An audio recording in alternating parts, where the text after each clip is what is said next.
us a little bit about Kitagawa and what he's alleged to have done. Well, Johnny Kitagawa founded a talent agency in Japan in the early 1960s, which became the most powerful talent agency in the country. To give you some idea of how powerful it was, even to this day, about 57 TV programs in Japan across all the main channels, including the commercial and the public service channels, use actors and models, singers, dancers from his talent agency. Johnny Kitagawa became so powerful at one point that he felt no need to give interviews. He was completely shut off, basically, from public scrutiny. And while he was shielded from public scrutiny, he engaged in serial pedophilia. He was sexually abusing boys under his charge, the boys that he trained, from about sort of anywhere from 8 years of age all the way up to late teens, for decades, from the 1960s all the way to almost when he died, which was 2019. How well known was his abuse? Well, this is the sort of key question. I mean, I did stories on this 20 years ago, and at that point it was an open secret. Almost every decade there was a book or an article by somebody who brought this abuse to the attention of the public. But because his influence over the media was so powerful, over the commercial media in particular, the commercial media avoided scrutiny. So even though there was a very big expose in the late 1990s by a magazine which laid bare his abuse, basically it interviewed 12 boys or 12 former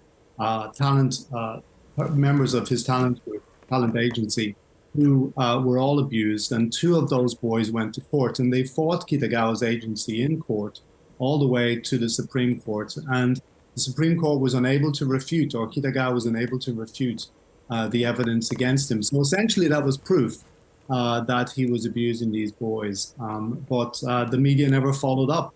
And now there's a lot of hand-wringing in Japan by, the public service broadcaster NHK, by the big commercial broadcasters who were all kind of saying, what did we do wrong? How did we miss this? And the fact is they didn't miss it, they just ignored it. They overlooked it. Would you go as far to say that they were complicit, or that he was just too powerful to go up against?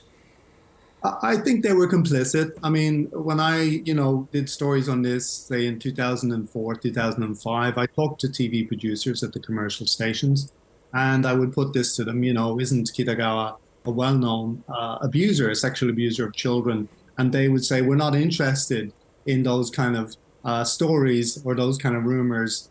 These boys, they're well-trained, they act well, they sing well.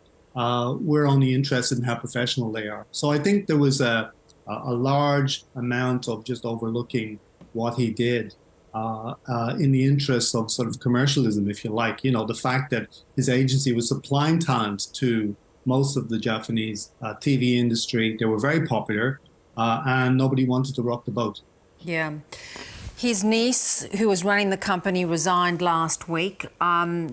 Do you think this company is going to be held accountable in any way? Does it open up the company to claims from former people that were part of the agency, employed by the agency?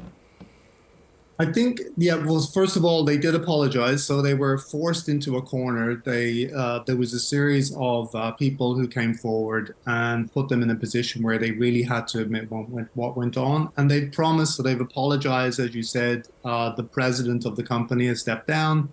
They have promised to compensate some of these boys, or possibly all of them. It's not really known, the details. But the company itself hasn't changed its name. And the former president, the niece of Johnny Kitagawa, it seems as though she's going to continue to operate behind the scenes. And what the impression we got last week was that they want to continue basically business as usual, and they want to compete with K-pop, which is much more successful now. So it's anybody's guess whether they'll be able to do that. What we see this week and the last week since this apology was made is some companies now saying they won't deal with Johnny and Associates anymore. Asahi, for example, a big beverage company, Nissan, the car company, they're saying they won't use their talent anymore in advertising. So there is a sort of a sign, if you like, of a crumbling in the sort of facade, that has held in place for the last half century, really. And that's, but it's anybody's guess whether the company will survive or not.